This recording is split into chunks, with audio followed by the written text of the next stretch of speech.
ድልና የሚዲያ አቀራረቡ ነው እና መግቢያዎችን ሙሉ ሳልገባ ስለ አድዋ እንደዚህ ነው ሳልል ቀጥታ ወደ ሚዲያዎቹ ሄዳለሁ። ሐሳቤ የማቀርብበት መንገድም በዛ በአክቹአሊ በአድዋ ዘመን የነበረ ኢትዮጵያ ውስጥ ሚዲያ ከነበረ ሚዲያው እንዴት ነበረ፣ ከዛ የውጭ ሚዲያዎች በአድዋ ጊዜ ምንን አንጸባረቁ፣ ከዛ ደግሞ በእኛ ጊዜ ቀደም ባለው ጊዜ የአድዋ አከባበር እንዴት ነበር፣ በተለይ ባለፉት ጥቂት ዓመታት ውስጥ የነበረው የአድዋ ድል አከባበር ከነበሩት ሁኔታዎች ጋር እንዴት ነበር፣ ምን መሆን አለበት ለወደፊት የሚለውን ነው የምዳስሰው። ከተሳካልኝ ለማሳጠር ሞክራለሁ።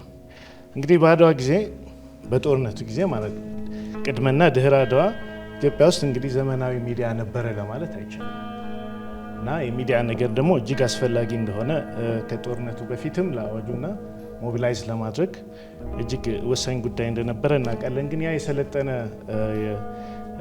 ኢንፎርሜሽን ማሰራጫ ሲስተም አልነበረም። ስለዚህ ነበሩ ከተባለም በቃል ብቻ የሚተላለፉ ስነ ቃላዊ የሆኑት እንደ አንድ ሶስት ጥቀስ ብትለኝ አዋጅ ነጋሪ ዋናው ወርድ ፎር ወርድ የንጉሱ ቃል የሚተላለፍበት፣ ከዛ ስማ በለው የሚባለው በሪፖርትድ ስፒችም መልኩ በፓራፍሬዝም መልኩ በየገበያው ቦታና በየቤተክርስቲያኑ አካባቢ ስማ ተብለሃል ተብሎ የሚነገሩት የንጉሱ ኦሪጂናል አዋጆች በስማ በለው። ከዛ ውጭ እንግዲህ ምናልባት የአዝማሪ ግጥም these were the only media means። ነገር ግን ለአድዋ ጦርነት ህዝቡን ሞቢላይዝ ለማድረግ እነዚህ ባህላዊ የተባሉ ሚዲያዎች ከመጣው ውጤት አንጻር ኢፌክቲቭ ነበሩ። that's the irony of it። ከመጣው ውጤት አንጻር በጣም ኢፌክቲቭ ነበሩ። አዋጅ ነጋሪው ራሱ ይሄ በነጋሪት እየተጎሰመ ቃል በቃል የንጉሱ አዋጅ የሚወጣው በየቦታው እየተዞረ ነው። ግን ከኢትዮጵያ ካለው ስፋት አንጻር ሁሉም ቦታ አይደርስም። ያንን የሚያግዘው ስማ በለው ነው እንዳልኩት እና እሱን ለማዳረስ ተችሎ ነበረ፣ ሞቢላይዝ ማድረግ ተችሎ ነበረ። በዛ ዘመን ትራንስፖርት ምናምን በማይታስበት ሰዓት ከኢትዮጵያ ጫፍ ጫፍ አብዛኛውን ህዝብ ሞቢላይዝ ማድረግ ችሎ ነበረ እና ቃላቸው በስማ በለውም በምንም ሲተላለፍ ነበር። አገር የሚያጠፋ ሃይማኖት የሚለውጥ ጠላት እግዚአብሔር የወሰነልን የባህር በር አልፎ መጥቷልና ደግሞ እያለፈ እንደ ፍልፈል መሬት ይቆፍር ጀመር። የአገሬ ሰው ካሁን ቀደም የበደልኩ አይመስለኝም፣ አንተም እስካሁን አላስቀየምከኝም። ጉልበት ያለ በጉልበት እርዳኝ፣ ጉልበት የሌለ ለልጅ ለሚስት ለሃይማኖት ስትል በሐዘን እርዳኝ። እነዚህ ቃላቶቹ የሚዲያው ቃላቶቹ ራሱ ቃል በቃል ቢተነተኑ ብዙ ነገር ነው የሚሉት። መጀመሪያ ስቴትመንት ኦፍ ዘ ፕሮብሌምን ስቴት አድርገዋል። እግዚአብሔር የሰጠንን ወሰን ጥሶ መጥቷል። ምንድነው የሚያጠፋው? አደገኛነቱ ጠላት አገር የሚያጠፋ ነው። what's more than that? ሃይማኖት የሚያጠፋ ነው። what's more than that? ከዛ አስገዳጅነት ውስጥ ወደ አክሽን ውስጥ እንዲገቡ ሰው ደግሞ ጉልበት እንኳን የሌለ ነው የተባለው ለልጅህ ለሚስትህ ለሃይማኖት። ከነዚህ በላይ the most valuable things in life የሉም እና አዋጁ ቃሉ ራሱ it was very effective መነገሩ ብቻ ሳይሆን እና effective ነበረ እና በዚህ መሰረት እንግዲህ ወደ አድዋ ተዘምቶ የመጣውን ሁላችንም እናውቀው ነው። ከዛ ከውጤቱ ድህረ አድዋ ደግሞ ውጤቱንም በደንብ አድርገው ያንን የመሰለ አንጸባራቂ ድል የሚያስተናግዱ ሚዲያዎች አልነበሩም። ለዚህ የታደለው ምናልባት የአዝማሪ ግጥም ምናምን የሚባለው እና አንዳንዶቻችን ከተለያዩ የታሪክ መጽሐፍም እናስታውሳቸው አሉ። ለምሳሌ የአድዋን ስላሴ ጠላት አረከሰው፣ ገበየው በሞት የግባና ቀድሰው፣ ገበየው ቢሞት ተተካ ባልቻ፣ መድፍ አገላባጭ ብቻ ለብቻ። this is news, this is dissemination of information። በዚህ መልኩ ነው አድዋ ላይ የነበረውን ተጋድሎ ያው ሰው ሲሰማ የነበረው፣ ሌላ ሚንስ አልነበረም ለማለት ነው። ድህረ የአድዋ ጦርነት ራሱ ቅድመ የአድዋ ጦርነት ራሱ ጣሊያን ለሚሰራቸው ፕሮፓጋንዳዎች የግድ እነዚህን መጠቀም ነበረበት። እነ ስማ በለው እንደ ሰደድ እሳት እየተቀጣጠለ የሚሄድ ነው፣ በአጭር ፍጥነት የሚሄድ ነው፣ እየተጨማመረበትም ፓራፍሬዝ እየተደረገም ስለሚሄድ እና በዚህም ብዙ ጉዳት አድርሷል። ጣሊያን ከኤርትራ እየተነሳ ወደ መሀል ኢትዮጵያ የሚሰራጩት የስማ በለው ሚዲያዎች ብዙዎችን በሱ ስር እንዲሰለፉ አድርጓቸዋል። የሚዲያውም ዋና ይዘት የነበረው በአውሮፓ ጸሐፊዎችም እንደተጠቀሰው ኢትዮጵያ ውስጥ ክርስቲያኑ እስላሙን እንዴት እንደጨቆነው፣ ጋላው በአማራ እንዴት እንደተበዘበዘ፣ ትግሬው በሸዋው ስልጣኑን እንዴት እንደተቀማ ወዘተ በእጅጉ ማግሏት ነበረ። ለሱም ብዙ የሚበጁትን ስራዎችን ሊሰራለት ይችላል። ከዚህ ባሻገር ግን ኢትዮጵያ ውስጥ ያን ያህል ሚዲያ አልነበረም።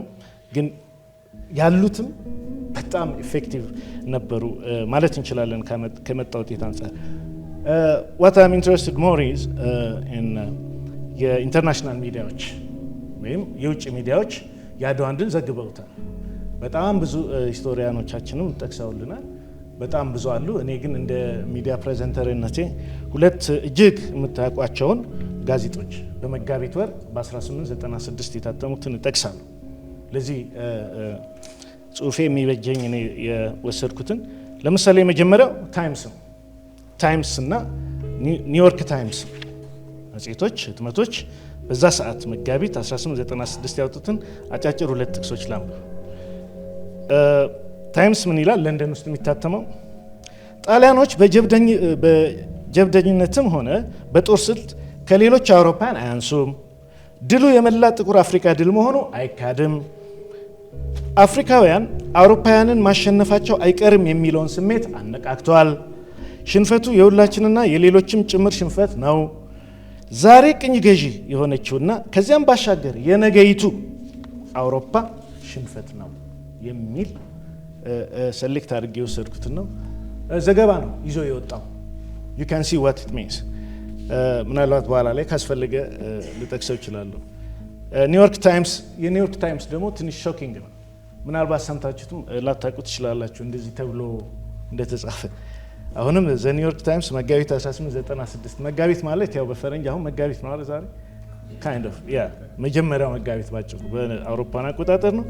ምን ይላል? ኒውዮርክ ታይምስ ነው እንግዲህ ኒውዮርክ ውስጥ አሜሪካ ውስጥ ነው እና አሜሪካ ደግሞ በዛ ሰዓት የዘረኛ ስርዓት ያላት ጥቁሮችን እንዴት አድርጋ እንደምትይዝ እንግዲህ ሁላችንም ባክግራውንድ እንያዝና ያንን አቤት ለማድረግም ሊሆን ይችላል ይሄ ዘገባ የወጣው። ተርጉሜ ላንብበው። የአሁኑ ዘመን ኢትዮጵያውያን ከጥንት ወግና ታሪክ ሲወርዱ ሲዋረዱ የመጡ መሆናቸው ቢታመንም ሀቁ ግን ከቶኑ ኢትዮጵያውያኖች ማለትም ጥቁሮች አይደሉም ይላል። እዚች ጋር ለማብራት ኢትዮጵያ የምትለዋ ጥሬ ቃሉ ማለት ነው በርንድ ፌስ ፒፕል ነው አይደለም? ኢትዮጵያኖች አይደሉም ሲል ዜጋ የሚለውን ሳይሆን ነጮች ሊለህ ቀድሜ ነገርኳችሁ። ከቶን ኢትዮጵያኖች ማለትም ጥቁሮች አይደሉም። ታዲያ በጥራታቸው ልክ ከአንግሎ ሳክሰኖችና ከሌሎችም አንግሎ ሳክሰንስ እንግዲህ ዶሚናንት ፒፕል ኢን ኢንግላንድ ኤንድ ጀርመኒ ኤንድ አዘር ፓርትስ ኦፍ ዩ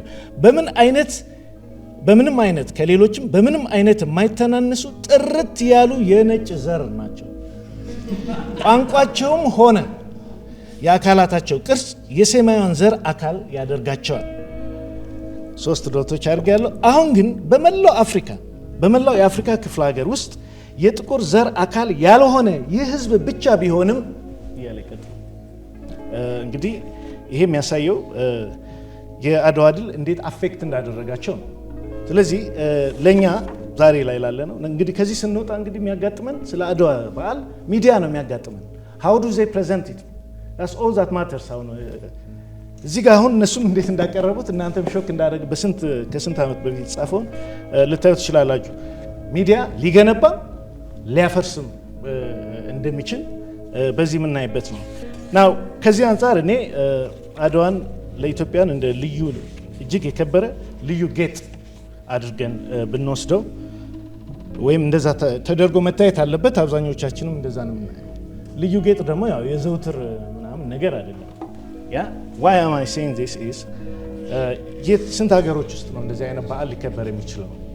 የአድዋ ድል በዓል ሊከበር የሚችለው ምናልባት ዶክተር ገብረየስ የጃፓንን ጠቅሶልናል። ያው እኛ እንቀድማለን አይደል? ግን how many African countries do celebrate this kind of እና እኛ ኢትዮጵያውያን የታደለን this is our unique jewel ለማለት ፈልጋለሁ። ስለዚህ በሁለቱ ጥቅሶች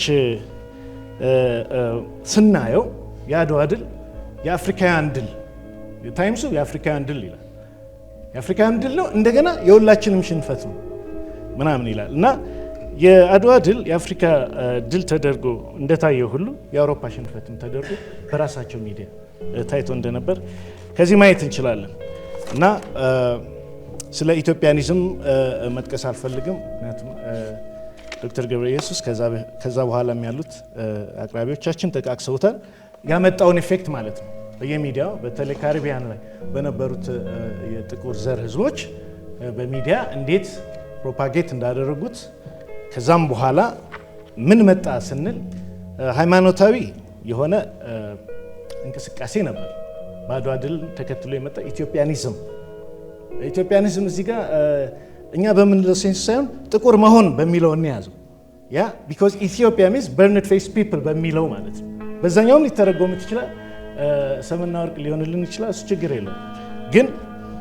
ኢትዮጵያ ትምህርት ሲምቦል ሆናለች በሃይማኖትም ከሚስዮናዊ ክርስቲያን የሆኑ ጥቁሮች ከሚስዮናዊ አክቲቪቲስ ሰባኪው ዲያቆኑ ኢቭን መዝሙር አስተማሪው ራሱ ሁሉም ነጭ ከሆነበት ቸርች ውስጥ ወጥተው ብላክ ቸርች ማቋቋም ማለት ነው ክርስትናነታቸው እንዳለ ሆነ ወደዛ ገብተዋል ምን ማለት ነው ራስን ችሎ መቆም የሚለውን ሳይኮሎጂ ዲቨሎፕ አድርገዋል ያው ቅድም ዘ ታይምስ ላይ ተጠቀሰው እንደፈሩት ቀስ ብሎ አፍሪካውያን አውሮፓውያኑን ሊያሸንፉ ይችላሉ የሚለው ስነ ልቦና ገንብቷል የአድዋ ድል ይሄ በውጭ ያለው ነው አሁን ወደዚህ እንምጣና ቀደም ባሉት አመታት ወይም ትንሽ ራቅ ባሉትና ቀረብ ባሉት አመታት የአድዋ ድል በዓል እንዴት ነበረ በየሚዲያው የሚቀርበው መጀመሪያ ከዛ በፊት ግን ሚዲያ ላይ መቅረብ ያለባቸው የግድ መጠቀስ ያለባቸው እሴቶችን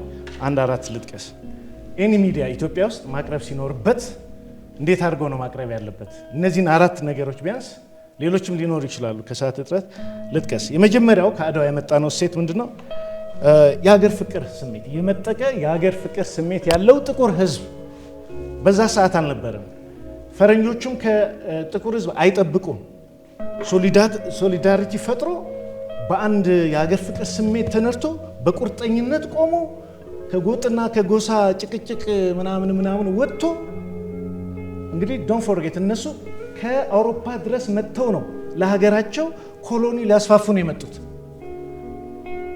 ጣሊያኖች የሀገር ፍቅር ስሜት የላቸውም ብላችሁ መቼስ እንደማትገምቱ በጣም ስላላቸው ነው ስንት ባህር አቋርጠው መጥተው ኢትዮጵያን ሊገዙ የመጡት ያንን ኳሊቲ that's a good quality አይደል ጥሩ የሀገር ፍቅር ስሜት they don't expect it from a black race እና ኢትዮጵያን ያንን በሚያስደነግጥ ሁኔታ ያሳየንበት ነው ይሄንን ማንጸባረቅ አለበት ኢትዮጵያ ውስጥ ያለ ሚዲያ እቺን ሳያዛንፋት ማንጸባረቅ መቻል አለበት ይሄ ትልቅ ነገር ነው የዘር ጉዳይ ነው የሚሆነው የሬስ ጉዳይ የብላክ ዘር ጉዳይ ነው የሚሆነው የጎጥ የጎሳ የክልል የብሔር የገለመሌ ሁሉ የሚያልፍ ነገር ነው የሚሆነው ያ ሚዲያም ሲያቀርብም ይሄንን ተጠንቅቆ መሆን አለበት እላለሁ ሁለተኛው መመዘኛ ሚዲያ ላይ ሲቀርብ ከአድዋ ያገኘ ነው እሴት ሀገራዊን ህልውና ከቅኝ ግዛት ያስጣለ ነው አድዋ it doesn't go that far beyond that አላማው ራሱ የሞቢላይዜሽኑ አላማ ቅድም ያነበብኩት የንጉሱ አላማ መሬት እየፈለፈለ ነው እየመጣ ነው ስለዚህ ኢንክሮች ሊያደርገን ነው ወተን እንቀልበሰው ስለዚህ የኢትዮጵያን ለምሳሌ የኢትዮጵያን ባህር በር እናስመልስ የሚል አልነበረም አላማው አቅሙም የለም አልነበረም በአጼ ምኒልክ ጊዜ እንግዲህ ኢትዮጵያ በዘመናዊ መልክ እንደ አዲስ የተወለደችበት ጊዜ ነው በዛ እንደ አዲስ በተወለደችው ኢትዮጵያ ውስጥ ኤርትራ ማካተት አልተቻለም ሪዝን ውስጥ ልገባ አልችልም ይሄን እንደገና ደግሞ የሂስቶሪያን የነበረው ፋክት ግን ይሄ ነው ስለዚህ ኤርትራን ማስመለስ አልቻለም ያድዋ ድል የኢትዮጵያን የባህር በር ጥያቄ በአስተማማኝ ሁኔታ አልመለሰም ነገር ግን ከትግራይ ጀምሮ ወደ መሃል የሚዘረጋውን የኢትዮጵያ ህዝብና መሬትን ጠቅላላ በቅኝ ግዛት ከማዳን ያተረፈ ማለት ያዳነ በቅኝ ግዛት ስር ከመያዝ ያተረፈ ነው እና ይሄንን ባላንስ የጨበጠ አቀራረብ በሚዲያዎች ያስፈልገናል እንግዲህ በዚህ መልኩ ስናየው አድናቂዎች ሁሉ እንዳሉት ዓለም አቀፍ አድናቆትን ያተረፈ እንደሆነው የአድዋ ድል በሀገር ውስጥም ተቺዎች አላጣም የተሟላ ድል አይደለም ምናምን እያሉ የሚናገሩ አንዳንድ ድምጾች እንሰማለን። እውነታው ግን የአድዋ ድል ቅኝ ግዛትን ነው ያስቀረው። የኢትዮጵያን ጂኦፖለቲካል ምናምን ነገር በተሟላ መልኩ የመለሰ እንዳልሆነ ይታያል። እንግዲህ እዚህ ላይ ስህተት ካለ ሂስቶሪያኖችም በኋላ በጥያቄና መልስ ሊያዩት ይችላል። ሶስተኛው እሴት ከብሔር ነክና ከክልል ነክ ጉዳዮች የተፋታ ነው። ትልቅ ነው፣ አርበ ሰፊ ነው። አድዋ አርበ ሰፊ በክልልና በብሔር ወይም በጎጥ በምናምን አርበ ጠባብ ልታደርገው አትችልም ማለት ነው። ሚዲያ ላይ ስታቀርብም ከዚህ የጸዳ አቀራረብ ሊኖረው ይገባል። ምክንያቱም ይሄ እሴት ዳይሬክትሊ የሚቀዳው ከአድዋ ድል እውነት ነው። እችን እውነት ያረገጠ ሚዲያ ሌላ አጀንዳ አለው ማለት ነው። ሌላው በዚህ ለምንድን ይሄን ያነሳሁት ብሔር ነክና ክልል ነክ ሲሆን አድዋን ስናከር ብሔር ነክና ክልል ነክ ሲሆን ምን ይፈጠራል? አርበኝነትንም ባንዳነትንም ለአንድ ብሔር ጠቅልሎ የመስጠት ችግር ነው። አንዳንዱ አርበኝነትን ለአንድ ብሔር ጠቅልሎ ይሰጣል፣ ባንዳነትን ለአንድ ብሔር ጠቅልሎ ይሰጣል። ቦዛ ዳሜጂንግ ናሽናሊ ዳሜጂንግ ናቸውና የሀገር ውስጥ ሚዲያዎች ይሄንን ሊያደርጉ አይገባም። እነዚህ እሴቶች ሊጣሱ አይገባም እና ሲቀርቡ ማንኛውም የአድዋ ድል አቀራረብ በእንደዚህ አይነት መንፈስ መቅረብ አለባቸው ለማለት ያህል ነው። እንግዲህ በዚህ መሰረት ኢትዮጵያ ውስጥ የነበሩ ተጻራሪ ኃይሎች እንደነበሩ ይታወቃል። ሌላው የሚዲያ መጠንቀቅ ያለበት ተጻራሪ ኃይሎቹ በአፄ ምኒልክ ጊዜ ነበሩ። ብዙ ተጻራሪ ሸፈቱ የሚባሉ ነገሌ የሚባሉ ነበሩ። እሳቸውም አዋጃቸው ላይ ምንድን ነው ያሉት? አንተም አላስቀየምከኝም እኔም አላስቀየምኩም። that's a very good diplomatic approach. the truth is በንጉሱ ቅር ያላለው ህዝብ አልነበር። ንጉሱ ላይም ያሸፈተ ምንም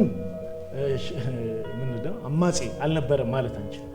ቢፎር አድዋ ንግግራቸውን ያንን እውነታ ስለማያውቁት አይደለም obviously because it has to be said እርቅ መውረድ ስላለ ተጻራሪ ኃይሎች በዛው መቀጠል ስለሌለባቸው እና የሚጻረሩ ኃይሎች ለብሔራዊ ጥቅም የብሔርና የክልልን ጉዳይ የጎጥን ጉዳይ የአካባቢያዊነትን ጉዳይ ለትልቁ ብሔራዊ ጥቅም ማስገዛት የቻለ ትውልድ ነበር። ከዚህ አንፃር ስናየው maybe they are better than us ለትልቁ ብሔራዊ ጥቅም እነዛን ነገሮች ሊያስገዙ ይቻላል። ወይ ምኒልክን ወደዋቸው አፍቅሯቸው አይደለም፣ ወይ የሆነ ነገር ትሸለማላችሁ በሚለው አይደለም፣ ጸብም ሳይኖር ቀርቶ አይደለም፣ የፊውዳላዊ አስተዳደር በደሎች ሳይኖሩ ቀርቶ አይደለም። they thought about it, it's worse. ያ ሜቢ ምኒልክ ጠላታቸው አድርገው ካዩ እነዚህ ሰዎች የመጣው ጠላት ጣሊያን ደግሞ is worse than ምኒልክ so we have to defend ብለው ነው። ይህንን የንቃተ ህሊና ላይ የደረሰ የአፍሪካ ሀገር ብዙ የለም ብዙ ሳይሆን የለም። ምክንያቱም በነዛ ወቅቶች ቅኝ ገዢዎች ሲመጡ ተጋድሎ ያላደረገ አፍሪካዊ ሀገር የለም ማለት ይቻላል። ዝም ብሎ እጅ የሰጠ የለም፣ አጨብጭቦ ያስገባ የለም፣ ተጋድሎ ያላደረገ የለም። and still why is Ethiopia the only African country to ward off colonization? እቺናት ሚስጥሩ ሞቢላይዝ መሆን ትችላለህ፣ ለሀገር መቆም ትችላለህ፣ ፔቲ ኮንፍሊክትህን አሸንፈ ለሀገር መቆም ትችላለህ። ይሄ ትልቅ ሴት ሚዲያዎች ላይ ካልተንጸባረቀ ወደ ክልል ጉዳይ ካስገባ ነው አድዋን ያው የአድዋን ሴት እንደመካድ ነው የሚቆጠረው ማለት ይቻላል። ናው ያቀራረብ ችግሮች በቅርብ ጊዜ ደግሞ ነበሩ። በተለይ ከጥቂት ዓመት በፊት በነበረው ጦርነት ስፔሻሊ የአድዋ ድል በሚካሄድበት ጊዜ ያቀራረብ ችግሮች ነበሩ። አራቱን ጠቀስ አድርጌ ጨርሳለሁ። እነዚህ ፍጥጥ ያሉ ያቀራረብ ችግሮች መሆን ያለበትን ቅድም ጠቅሻለሁ። አሁን ያየነው ያፈጠጡ ችግሮች የሚዲያ አቀራረብ የአድዋ ድል ህዝባዊ ከማድረግ ይልቅ መደባዊ የነበረና የገዢን አካል ብቻ የሚያወድስ ወይም ወገንተኝነትን የሚያነግስ አቀራረብ የለመድነው ነው። አክቹአሊ ግን በዛን ሰዓት ገኖ የወጣ ነው። ለምንድነው ወገንተኝነትን ያነገሰ አቀራረብ ያለው? የተለመደው ትርክት ሁሉንም የኢትዮጵያ ህዝቦች በሚያስማማ ደረጃ የቀረበ ነው ወይስ አይደለም የሚለው ጥያቄ ላይ ነው ቤዝ የሚያደርገው። ግን ኦብቪየስሊ እንደምናየው የተለመደው ትርክት የሚጠቀሱት ጀግኖች የሚለጠፉት ፖስተሮች በሀገር ደረጃ በክልሎች በተለያየ ክልሎች ደረጃ የሚለጠፉት ፖስተሮች መሪ ቃላቶች የመሳሰሉትን ስንመረምር ከወገንተኝነት የጸዳ አይደለም እና ያ በጣም ተንጸባርቆ ታይቷል። በቅርብ ጊዜ በተለይ በጦርነቱ ጊዜ ትግራይ ላይ በነበረው ጦርነት ጊዜ እጅግ መረን ለቆ ታይቷል። ስለዚህ ወገንተኝነትን ማንጸባረቅ የአንዱን ህዝብ አበርክቶ ነጥቆ እንደሌለ ማድረግ ያ የሌላውን ህዝብ ደግሞ ያደረገውን ተጋድሎ አንሸዋሮ ማቅረብ የመሳሰሉት ነገሮች ነበሩ። ይሄ አንዱ ነው። ሌላው ደግሞ ሆም ብሎ የአንዳንድ ህዝቦችን ተጋድሎ ያለማካተት ያለመጥቀስ ኦሚሽን ችግሮችም ነበሩ። ያ ወገንተኝነቱ ሊዳላለት ለተፈለገው ተጋኖ መቅረብ ሲሆን ወደ የማይፈለገውን ደግሞ ኦሚት የማድረግ ይሄ ስፔሻሊ የኦሮሞን ህዝብ ይመለከታል። አንዲት ጥቅስ ልጥቀስ ከአፈወርቅ ገብረ ኢየሱስ የአጼ ምኒልክ ታሪክ ጸሐፊ ናቸው እና ያው እሳቸው ያለባቸውን ችግር ቅድም አቅራቢያችን ጠቅሰውታል። የሁለተኛው አቅራቢ ማለት ነው ከዶክተር ገብረ ኢየሱስ ቀጥሎ እና የአድዋ ድልን እና የኢትዮጵያ ጀግኖችን አበርክቶ እየዘረዘሩ በሚጠቅሱበት ዲስክሪፕሽን ውስጥ ኦሚሽን አያለው አዘ ሜምበር ኦፍ ኦሮሞ ፊል አድርጌዋለሁ። ለምሳሌ ወደ 6 መስመር ነው ላንብብላችሁ።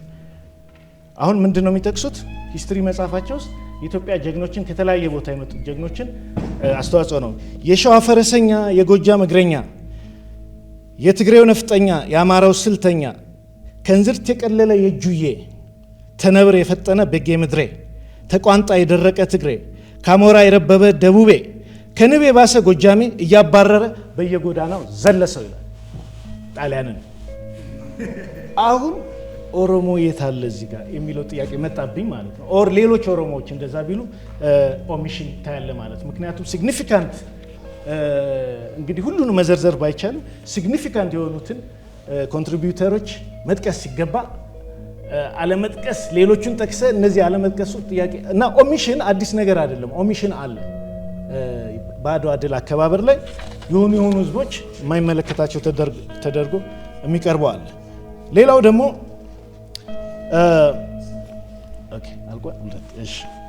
ኦልሞስት ጨርሻለሁ። በተለይ በትግራይ ላይ የተደረገው የማጠልሸት የሚዲያ አቀራረብ እጅግ የሚዘገን ነው። ህዝብን እንደ ህዝብ በሚዲያ ባንዳ በሚለው ቃል ሲጠቀሙ እኔ ራሴ አይቻለሁ። ኢሲዚን 2013 ላይ 2013 አድዋ ሲከበር በተለይ የአማራ ሚዲያዎች ውስጥ ያየሁት በአደባባይ የሆነ የአርበኛ ልብስ የለበሱ ሰዎች ብዙ ተደርድረው እየደጋገሙ እና ይሄ እጅግ ከጠላት ያላነሰ ጉዳት ነው።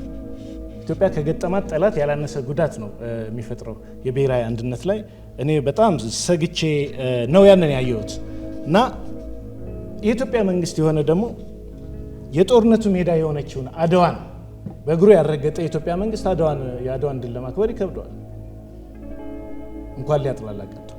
እንደገና ደግሞ የትግራይን የታሪካዊ እምብርትነት በእጁ ያልጨበጠ የኢትዮጵያ መንግስት ኢትዮጵያዊ ምልኡነት ሊኖረው ይሳነዋል። ያ this is a fact። እንደገና ደግሞ በአድዋ ጦርነት ጊዜም ሁሉንም የኢትዮጵያ ጀግኖች እንደ የኢትዮጵያ ቲም ብለን ብንጠራ እውነቱን ለመናገር በእኔ አስተያየት የትግራይ ጀግኖች ደግሞ የነበራቸው አስተዋጽኦ የኮከብ ተጫዋች ያህል የሚገመት ነው። እንደዚህ ያለን ህዝብ ባንዳ ብለ በአደባባይ እንትን ማለት ያለውን ጉዳት ትንሽ አስደንግጦኛል። የመጨረሻው መሆን ያለበትን ለመናገር ያህል በንባብ 1 ደቂቃ ላሰማ።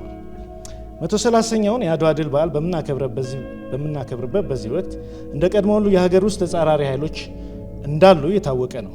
ነገር ግን የኢትዮጵያ ውስጣዊ ተጻራሪ ኃይሎች ነገ የውጭ ጠላት ትንኮሳ ቢያጋጥም ተጻራሪነታቸውን ገታ አድርገው በአንድነት ለሀገራቸው እንደሚቆሙ የአድዋ ድል ህያው አብነትና ምሳሌ ነው። 4 ኪሎ በተቀመጠው መንግስት ላይ ብረት ያነሳ ሁሉ ባንዳ እየተባለ የሚጠራ ከሆነ ይህንም በትግራይ ኃይሎች ላይ የምስድብ ከተሰነዘረ ዛሬ ደግሞ በመንግስት ላይ ብረት አንስተው የሚዋጉ እንዳሉ ይታወቃልና እነሱንም ባንዳ ብሎ ለመጥራት ግድ ይላል እንደማለት ይሆናል። በዚህ መልኩ ለዘመናት በመንግስታት መቀያየር ውስጥ ያልደበዘዘው የአድዋ ድል በዓል ለወቅታዊ የፖለቲካ ትኩሳት በመዋሉ ባለፉት ጥቂት ዓመታት መደብዘዙ አልቀረም። የንጉሳዊውን ስርዓት የደርግን አገዛዝ እና የኢህአዴግን ፖለቲካ አልፎ እነሆ የአድዋ ድል በብልጽግና መንግስት ዘመን ላይ ደርሷል። በመሆኑም ይህን ሀገራዊ አንጸባራቂ ታሪክ የብልጽግና መንግስትም የዚህን ድል ክብር በሚመጥን አቀራረብና እውነተኛ እሴቱን በሚያሳይ አኳኋን በየዓመቱ እንዲከበር የማድረግ ኃላፊነት ወድቆበታል። አመሰግናለሁ።